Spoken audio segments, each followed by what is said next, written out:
미국의 대부흥의 역사를 일으킨 부흥사 중에 한 사람이 무디 목사님입니다. 이 무디 목사님이 한 부흥회 때 설교를 하던 중에 한 컵을 들어서 보여주었습니다. 그리고 그들에게 물었습니다. 여러분, 이 컵 속에 공기가 담겨 있는데 어떻게 하면 이 공기를 빼낼 수 있겠습니까? 라는 것이었습니다. 사람들은 갑자기 부흥회 시간에 왜 과학 퀴즈를 내는가 했지만 이 사람 저 사람 자기 나름대로 답을 내기 시작했습니다. 그 중에 가장 그럴듯한 답은 진공 펌프를 가지고 그 컵에 대고 공기를 빼내면 된다는 것입니다. 근데 문제는 공기를 빼고 나서 그 진공 펌프를 빼내면 다시 공기가 들어가는 것입니다. 또 공기를 빼내다가 보면 유리로 된 컵이 쉽게 깨질 수도 있었습니다. 그 이후로도 이런저런 답이 나왔지만 그것은 정답이 되지 못했습니다. 그때 무디 목사님이 제가 한번 시범을 보여드리겠습니다 라고 하면서 그 컵을 테이블 위에 올려놓고 옆에 있던 주전자를 가지고 그 컵 안에 물을 가득히 채웠습니다. 여러분 보십시오. 이 컵 안에 공기가 조금이라도 남아있습니까? 남아있지 않습니다.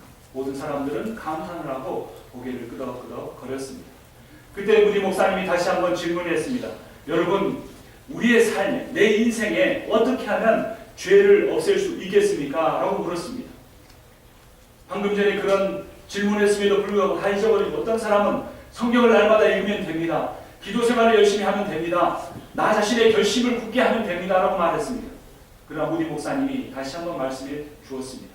여러분, 우리가 컵 속에 있는 공기를 여러 가지 방법으로 빼려고 하지만 뺄 수 없고 다시 차고 다시 찰 수밖에 없는 것처럼 우리가 아무리 결단을 하고 열심을 하고 종교생활, 신앙생활을 한다고 할지라도 우리의 힘으로는 그 모든 죄를 없앨 수가 없습니다.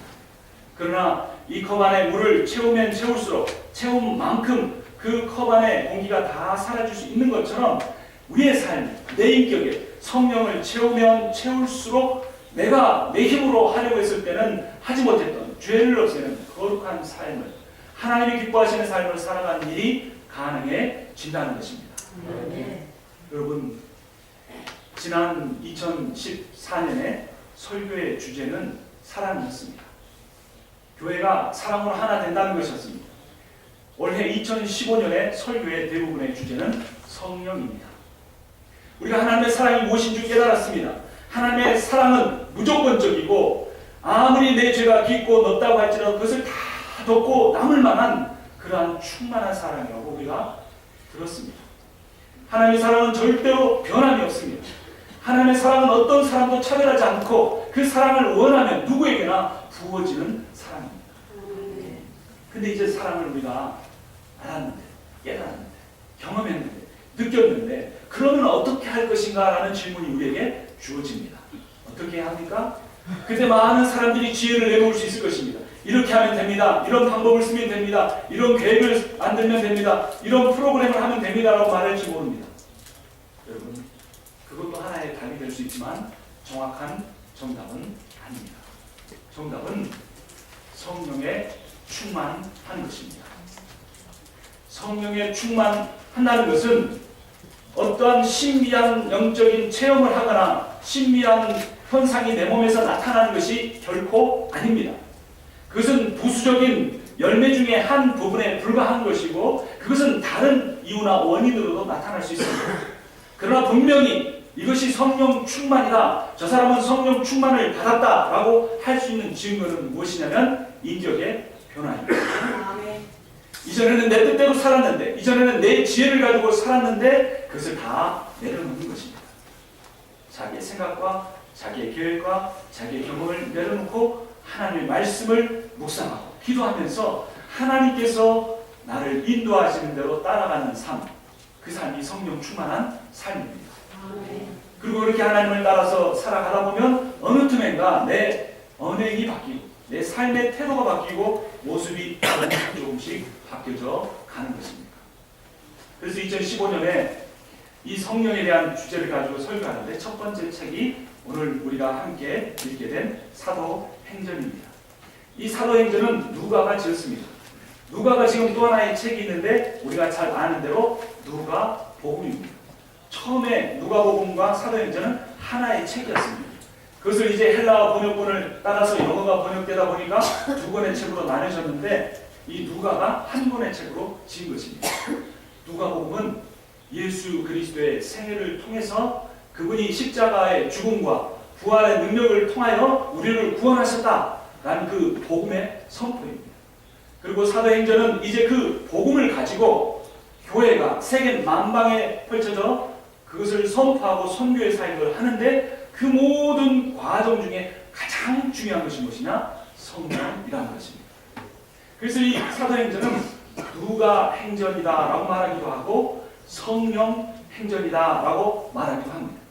그래서 앞으로 몇 개월 동안 우리가 하나님께서 성령을 통하여 초대교회에 어떤 역사를 일으키시고 하나님께서 성령을 통하여 바울을 사용하셔서 세계 선교를 어떻게 이루으셨는가를 우리가 함께 볼 것입니다. 올 한 해 동안 여러분 성령 충만을 구하시는 여러분이 되시기를 주님의 이름으로 축원합니다. 다른 어떤 것보다 성령을 구해야 합니다. 주님, 내가 성령의 사람이 되기를 원합니다. 주님, 내가 성령으로 충만한 사람이 되기를 원합니다. 주님, 내가 성령으로 인하여서 예수 그리스도의 인격을 닮아가고 그분의 말씀에 순종하는 사람이 되기를 원합니다라고 기도해야 합니다. 로마서 8장 1절부터 2절은 이렇게 말합니다. 그러므로 이제 그리스도 예수 안에 있는 자에게는 결코 정죄함이 없나니 이는 그리스도 예수 안에 있는 생명의 성령의 법이 죄와 사망의 법에서 너를 해방하였습니다 라고 말해줍니다. 이전에 내가 끊을 수 없었던 죄와 사망의 법을 우리가 올 한 해 동안 성령을 구하고 그 성령에 붙잡혀서 기도하는 한 해를 지낼 때에 우리가 그 죄와 사망의 법으로부터 해방되어 생명의 성령의 법의 은혜를 풍성하게 누리게 된다는 것입니다.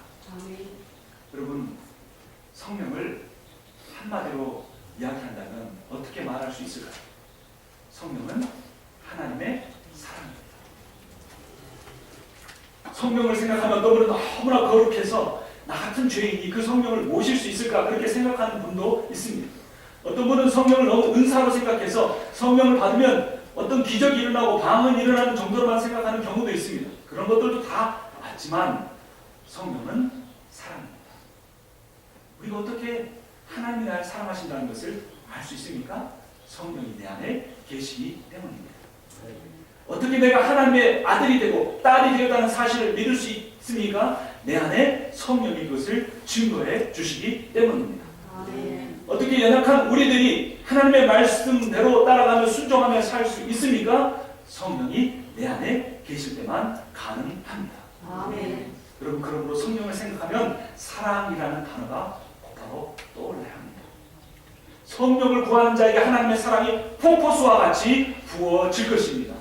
성령을 구하는 자에게 기도의 능력이 폭포수와 같이 부어질 것입니다.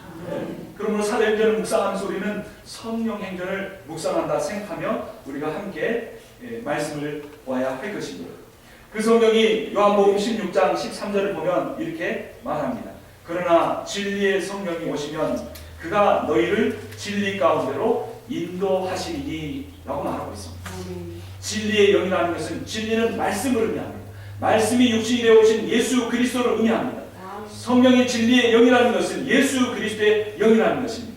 그럼 우리가 성령에 붙잡히게 되면 말씀이 이해가 되고 그 말씀 속에 예수 그리스도를 만나고 그 말씀 속에 하나님의 인도함을 받는 그러한 삶을 살게 된다는 것입니다. 그런데 그러한 삶을 예수님께서도 본을 보여주셨습니다. 2절 말씀입니다. 함께 읽겠습니다. 그가 택하신 사도들에게 성령으로 명하시고 승천하신 날까지의 일을 기록하였노라. 그 이전에 보면 예수께서 행하시며 가르치시기를 시작하신부터 누가복음의 내용부터 2절에 그가 택하신 사도들에게 성령으로 명하시고 승천하신 날까지 일을 기록했다. 사도행전의 내용까지를 다 성령을 통하여 하나님이 사도들을 통해 기록하셨다라는 그러한 의미입니다. 예수 그리스도께서조차도 그 성령을 통하여 하나님의 일을 하셨다는 것입니다. 그런데 예수님께서 그 사역의 기간, 성령의 충만을 하신 사역 기간이 며칠인지 3절을 보겠습니다. 함께 믿습니다. 그가 고난 받으신 후에 또한 그들에게 확실한 많은 증거로 친히 살아내심을 나타내사 40일 동안 그들에게 보이시며 하나님 나라의 일을 말씀하시니라. 고난을 받으셨습니다. 시험을 받으신 겁니다.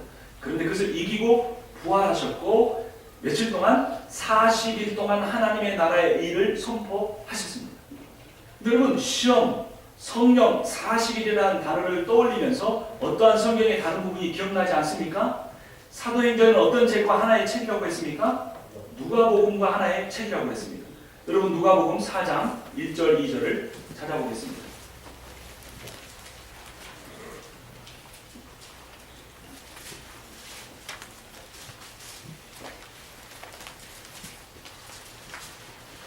누가복음 4장 1절 제가 읽겠습니다. 예수께서 성령의 충만함을 입어 요단강에서 돌아오사 광야에서 40일 동안 성령에게 이끌리시며 2절 같이 읽습니다. 마귀에게 시험을 받으시더라. 이 모든 날에 아무것도 잡수시지 아니하시니 날 휴가 다함에 줄이시니라. 아멘. 12절 제가 읽습니다. 예수께서 대답하여 이르시되 주 너의 하나님을 시험하지 말라 하였느니라. 함께 봅니다. 마귀가 모든 시험을 다한 후에 얼마 동안 떠나니라. 아멘. 예수 그리스도는 사역의 시작 때도 성령에 붙잡혀서 시작하셨습니다. 그리고 그 성령에 붙잡혔다고 할지라도 시험이 없었던 것이 아니라 광야로 가서 40일 동안이나 굶주리는 홀로됨과 육신의 연약하침에 영적인 그 시험의 고통을 받으셔야 했습니다. 그런 그 모든 시험을 이기셨는데 무엇을 통하여 이기신 것입니까? 성령을 통하여 이기셨습니다.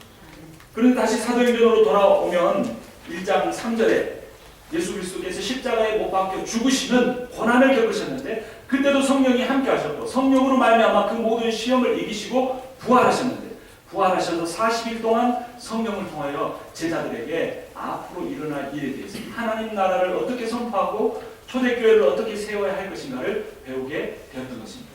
여러분, 내가 신앙생활 열심히 한다고 시험이 없는 것이 아닙니다. 내가 2015년에 새로운 작정하고 성경 읽으려고 하고 기도한다고 어려움과 고난이 당장 사라지는 것이 아닙니다. 제가 올 초에 첫 주에 기도원에 들어갔습니다. 여러분들에게는 기도원에만 들어간다고 말씀드렸지만 여러분들을 위해서, 가정을 위해, 교회를 위해 기도하며 금식하며 기도했습니다. 처음에가 상당히 쭉 마음이 답답하고 기도가 한마디도 나오지 않는데 어느 순간에 하나님이 제 마음을 탁 치셨는데 울음이 터지기 시작하는데 제가 10여 년 이상까지 10여 년 동안에 한 번도 그렇게 통곡하며 울어본 적이 없었는데 하나님이 회개의 눈물을 쏟아놓게 하셨습니다.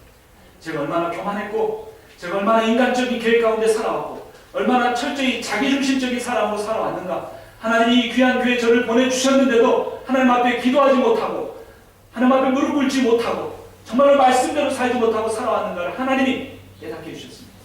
그리고 사람들에게 받는 인정을 통하여 내 마음이 교만해지고 내 중심적인 교회를 이끌어 가려고 하는 그 마음 가지고 있는 하나님이 건드리시며 회개하게 하셨습니다.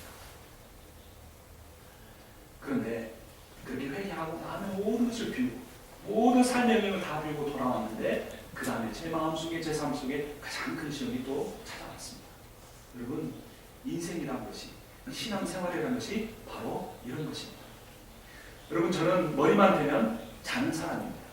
아무리 피곤해도 피곤하다가도 그냥 차에 앉아서도 머리만 대면 잠을 잡니다. 그러니까 제 아내가 저를 늘 부러워했습니다. 그런데 잠을 못 잡니다. 2달, 3달째. 그리고 아무리 늦게 자도 4시 반만 되면 눈이 딱 떠지는데 그 눈 떠진 것이 어슴푸레하게 떠지는 것이 아니라 그냥 한낮에 가장 뭔가에 몰두했을 때 정신이 말짱한 그 상태로 잠이 딱 깨는 겁니다. 하나님이 기도하라고 하시는 거예요. 그런데 그렇게 기도한다고 말씀이 있는다고 내가 하나님 앞에 헌신하고 순종하도록 다짐한다고 내 인생에 시험이 없어지는 것이 아니라는 겁니다. 보십시오. 예수님이 40일 동안 광야에서 시험 받으셨는데 바로 그 직전에 어떤 일이 있었습니까? 예수님이 요단강가에 가서 세례를 받으셨습니다. 그때 하늘문이 열리고 비둘기가 성령이 비둘기처럼 예수님이 임재하셨고 그때 하늘에서 큰 소리가 나서 이는 내 사랑하는 아들이라 라고 선포되었습니다. 하나님의 아들로 이 세상의 왕으로 대관식을 하신 것입니다. 그런데 그 왕으로 대관식을 하자마자 성령 충만하자 바로 그 성령에 끌려서 광야로 내몰아지셨다라고 성경은 표현하고 있습니다. 굶주렸습니다. 저처럼 한 2, 3일 굶은 것이 아니라 40일을 굶어야 했습니다. 육체적으로 굶을 뿐만 아니라 가장 연약해진 때에 와서 돌을 떡으로 만들어라. 성령 꼭대기에서 뛰어내려 보아라. 천하만국을 다 보여주면서 내게 절반은 다 주겠다. 그것은 악한 일이 아니었습니다. 예수님이 이 땅에 왕이 되기 오셨기 때문에 정말로 사단에게 순종하면, 사단에게 절하기만 하면, 내 마음의 일부만 내주면 이 세상의 왕이 될 수 있습니다. 사단은 그런 권세를 가지고 있습니다. 물질의 복도 줄 수 있고 명예의 복도 줄 수 있고 모든 사람이 인정받는 복도 사단이 줄 수 있습니다. 예수님 앞에 가장 쉬운 길과 가장 어려운 길이 눈앞에 놓인 것입니다. 어떤 길을 선택할래라고 하는 겁니다. 예수님은 그때마다 신명기의 말씀을 통해 다 내려놓으시고 마지막에 주 너의 하나님을 시험하지 말라 하고 그 시험을 이기셨습니다. 그리고 그때부터 시작된 천국복음 선포와 질병, 귀신 들린 자 고치신 거 하나님 나라를 선포하고 3년 만에 공생애가 끝날 때쯤 다시 한번 십자가에 매달리는 시험 앞에 섰던 것입니다. 그래서 겟세마네 동산에서 땀방울이 핏방울이 될 정도로 모세혈관의 피가 다 터져서 얼굴을 흘러낼 수 정도로 할 수만 있거든 이 장이 내게서 신앙하기 없어서 사탄의 시험인 것입니다. 십자가의 죽음이 아니고는 안 되겠느냐고 울부짖는 것입니다. 그러나 하나님께서 그 길을 가라고 할 때 십자가에 매달렸습니다. 십자가에 매달렸을 때 다시 시험이 찾아옵니다. 네가 성전을 허물고 사흘 만에 다시 짓겠다고 하지 않았느냐? 네 몸이라도 구원해봐라. 모든 사람들이 조롱했습니다. 예수님이 손을 만져서 손을 대고 질병을 고쳐준 사람, 예수님이 5명의 떡을 떼서 먹여준 5,000명의 그 사람 중에 일부들이 와서 예수님을 조롱했습니다. 그러나 예수님은 그 시험을 이기셨습니다. 어떻게 이기셨습니까? 성령에 충만하여 이기셨습니다. 왜 내가 하나님 바로 믿으려고 하는데 시험이 떠나지 않는 것일까? 왜 내가 열심히 해보려고 했는데 오해가 생기고 갈등이 생기는 것일까? 왜 내가 오랫동안 기도를 왔는데 내 가족의 질병이 떠나가지 않는 것일까? 왜 더 심해지는 것일까? 내가 내 스스로 못된 성격 알아 고쳐보려고 했었는데 왜 금방 기도하고 3일을 못 가고 다시 원래 모습으로 돌아오는 것일까? 이런 질문이 한 번, 두 번 겹쳐질 때 우리 눈에서 흘러지는 눈물이 점점 많아지고 포기하고 싶고 절망하시고 그만두고 싶은 생각이 우리 인생에 찾아오는 것입니다. 여러분, 지금은 제가 목회자가 되어서 이렇게 설교하고 기도하고 또 신방하는 사역을 하지만 저의 청년의 시기는 정말 고난의 시기였습니다. 여러분들에게 수많이 말씀드린 것처럼 저희 아버지의 주사와 또 가난한 집안 형편으로 인하여서만 아니라 근본적으로는 제 자신에 대한 연약함 때문에 늘 넘어지고 부서지고 그러한 삶이었습니다. 그래서 여러 번 정말 삶을 그만두고 싶은 생각도 있었고 하나님이 신전의 신학교로 부르신 다음이조차도 그 고난이 아픔이 끊어지지 않을 때 하나님의 뜻은 도대체 어디 있냐고 울부짖을 때가 한두 번이 아니었습니다. 그런데 지금도 다 이해하지 못했지만 앞으로도 제가 이해할 수 없는 질문들이 수없이 많겠지만 지금 깨닫는 것은 하나님이 저를 이곳에 보내셔서 하나님의 복음 증거하게 하시려고 나처럼 연약한 자, 나처럼 쓸모없는 자, 나처럼 의지가 약한 자, 나처럼 재능이라고 한 가지도 가지지 못한 자를 살려두셨구나. 나에게 은혜를 그토록 베풀어 주셨구나. 나를 그토록 하나님이 먹이시고 입히시고 채워주셔서 오늘날 이 자리까지 오게 하셨구나라는 것을 깨닫게 되는 것입니다. 여러분, 얼마나 삶이 힘드십니까? 얼마나 정말 누구에게 말하지 못할 그런 기도 제목 붙잡고 기도하는 그런 시간들이 많았습니까? 여러분, 주님은 아십니다. 사도행전이 성령행전인데 사도행전은 결국 하나님의 사랑의 역사이야 사랑 행전이기도 합니다. 이제 함께 같이 사도행전을 읽어가면서 묵상하면서 하나님이 우리를 얼마나 사랑하시는가, 하나님이 우리를 통하여 얼마나 위대한 역사를 일으켜 가기를 원하시는가, 그래서 우리가 함께 묵상하려고 하는 것입니다. 그러므로 주님께서 제자들을 향하여 이렇게 말씀하십니다. 제자들이 이 말씀하시기 전에 제자들이 이러한 질문을 했습니다. 6절입니다.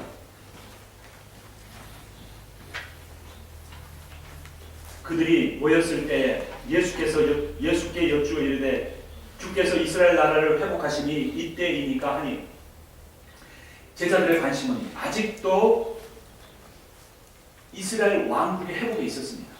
아직도 정치적이고 경제적이고 행정적인, 또 지리적으로 영토적으로 물질적으로 다윗 왕 때처럼 부강한 나라를 만드는 데 관심이 있었습니다.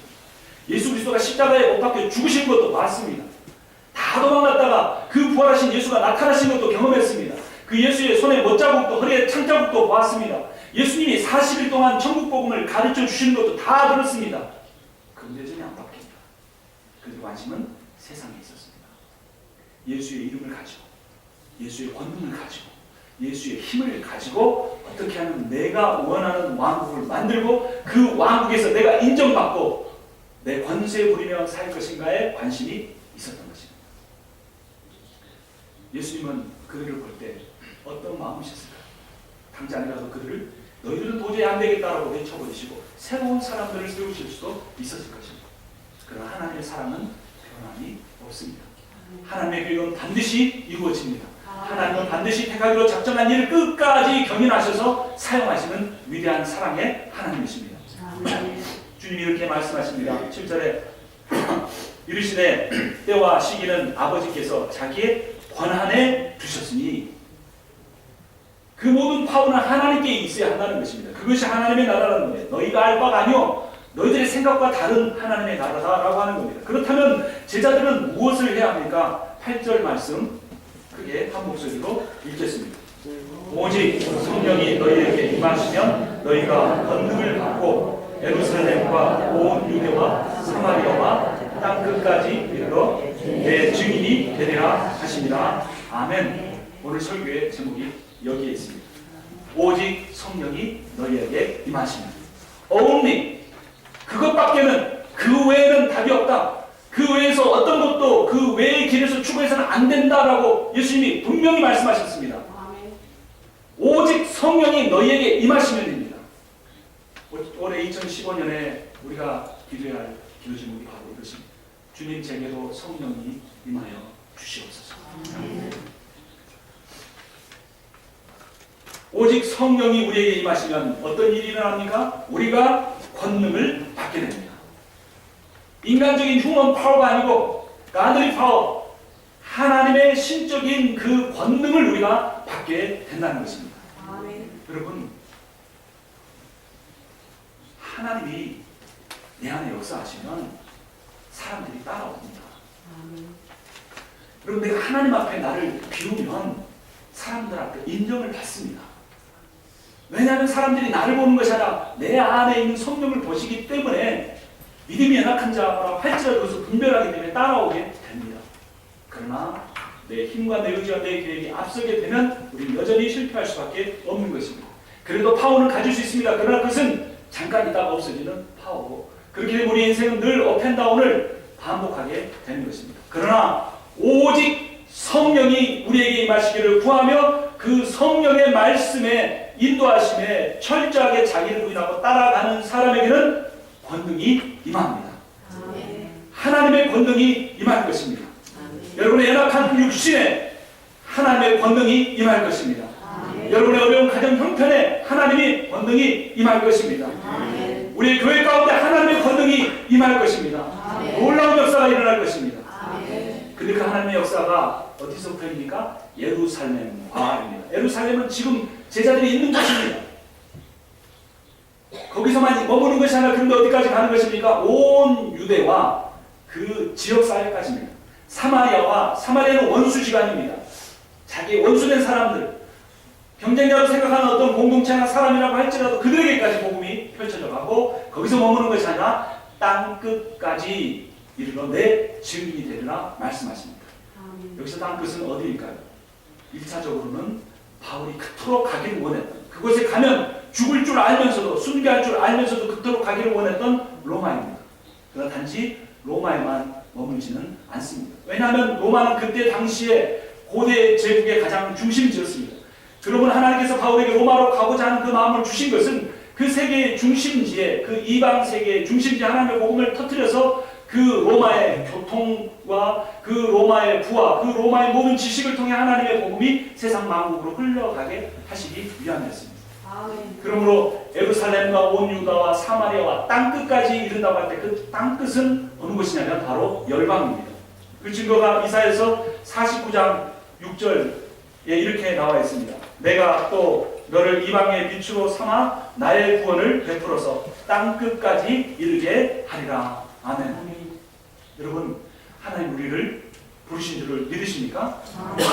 근데 나를 어떤 존재로 부르셨습니까? 이방의 빛으로 부르셨습니다. 이방이 어둠 가운데 있습니다.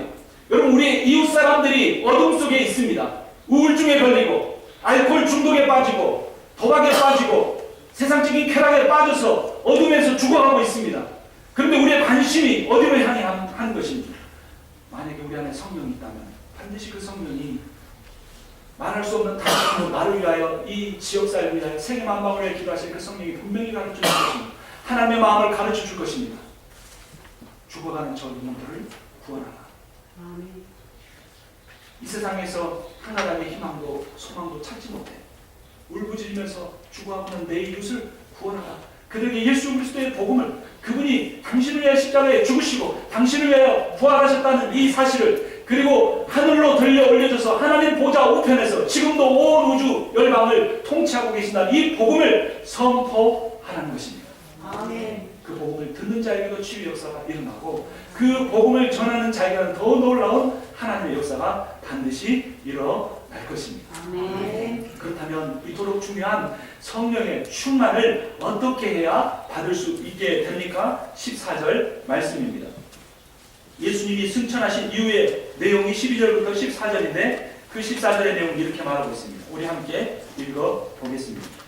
여자들과 예수의 어머니 마리아와 예수의 아우들과 더불어 마음을 같이하여 오로지 기도에 힘쓰더라. 아멘. 15절 보면 모인 무리의 수가 약 120명 정도 되었습니다. 그리고 2장 1절을 보면 오순절 날이 이미 이름에, 그래서 오순절 날까지 계속해서 그들은 날마다 모여서 기도를 했습니다. 그때 호련히 하늘로부터 급하고 강한 바람 같은 소리가 있고 마치 불의 현처럼 갈라지는 것이 임했는데 그것이 바로 성령의 임함이었습니다. 사도행전 1장 8절에서는 오직 성령이 너에게 임하시면 이라고 했고 사도행전 1장 14절에서는 오로지 기도에 힘쓰니라 라고 말해주고 있습니다. 그렇다면 성령 충만을 받는 유일한 길은 무엇입니까? 오로지 기도에 힘쓰는 겁니다. 아멘. 근데 그 기도가 내 육신을 위한 필요를 채우는 그 기도가 하나님의 마음을 품고 주님의 말씀을 붙잡고 하는 성령 충만한 기도입니다. 아멘. 여러분, 우리가 내가 내 자신을 위해 기도하지 않고 타인을 위해 기도할 때 그들을 향하여 베풀어진 모든 기도가 다 그 기도의 축복이 내게로 돌아옵니다. 우리가 우리의 기도를 위해, 우리의 교회를 위해 기도할 뿐만 아니라 우리가 이 지역사회를 위해, 죽어가는 영혼들을 위해 기도할 때 하나님은 우리 교회에 수많은 우리가 상상도 하지 못할 많은 복들을 우리 교회 가운데 부어 주실 것입니다. 우리가 선교에 힘쓰고 지역사회 복음화에 힘쓸 때 하나님 우리 교회 양적으로도 성장하게 하실 것입니다. 영적으로도 놀라운 부흥의 역사를 하나님이 일으켜 주실 것입니다. 그럼 우리가 올 한 해 동안 힘써야 할 일은 오직 성령이 내게 임하시길, 오직 성령이 우리의 가정 가운데 충만하시길, 성령이 오직 우리 교회 가운데 이 지역사 가운데 충만히 역사해 줄 것을 기도해야 되고 그것을 이루기 위해서 오로지 기도에 힘써야 하는 것입니다. 그 일을 위해서 이번 올해부터는 새벽 기도회를 이제 계속해서 토요일마다 하려고 합니다. 금요 기도회를 쉬고 당분간 쉬고 토요일마다 새벽 기도를 계속 안 빠지고 하려고 합니다. 그리고 새벽 기도가 끝나면 6시부터 7시까지 하고 7시부터 8시까지는 니에미야 기도회를 하려고 합니다. 전에는 이제 시범을 보여주는 일에서 2시간 했지만 딱 1시간 정도만 기도할 것입니다. 이 니에미야 기도회의 장점은 뭐냐면 말씀 기도라는 겁니다. 그리고 이 니에미야 기도의 장점은 열방을 위한 기도라는 겁니다. 우리가 말씀에 붙잡혀 기도하고 열방을 위하여 기도할 때 하나님 우리가 미처 구하지 못한 것까지라도 우리 교회에 충만히 복을 부어 주실 것입니다. 아멘. 여러분, 이 니에미야의 기도의 주축이 우리 사랑성교회 회원분들이 되셔야 합니다. 여러분, 권사의 직분에 가장 핵심적인 일은 무엇입니까? 기도의 사명입니다. 제가 직접 새벽마다 라이브를 해서라도 우리 권사님들이 함께 모여서 권사님들이 중심이 돼서 기도의 불길을 일으켜야 합니다. 우리에게 오직 성령이 임하게 하여 주시옵소서라고 기도의 어머니들이 되어 주셔야 합니다. 그렇게 기도할 때 또 시간이 되시고 마음이 되시는 분들 함께 모여 말씀 붙잡고 열방을 위하여 기도할 때 하나님 우리에게 놀라운 부흥의 역사를 일으켜 주실 것입니다. 올 한 해 성령을 구하고 오로지 기도에 힘쓰는 여러분과 제가 되어서 하나님이 주시고자 하는 모든 복들을 은혜를 충만히 받아 누리시는 여러분과 제가 되기를 주님의 이름으로 축원합니다. 아멘. 여러분께 기도하겠습니다. 오직 성령이 너에게 임하시면 너희가 권능을 받고 예루살렘과 온 유다와 사마리아와 땅 끝까지 이르러 내 증인이 되리라 말씀하여 주신 주님, 우리가 오직 성령의 충만을 구하겠습니다. 아버지, 우리가 성령의 충만을 위하여 오로지 기도에 힘쓰는 한 해가 되게 하여 주시옵소서. 우리가 열방을 위하여 기도하고 말씀을 붙들고 기도할 때 내가 치유받고 우리의 가정이 치유받고 우리 교회가 부흥하는 역사를 일으켜 주시옵소서. 예수님의 이름으로 기도합니다. 아멘.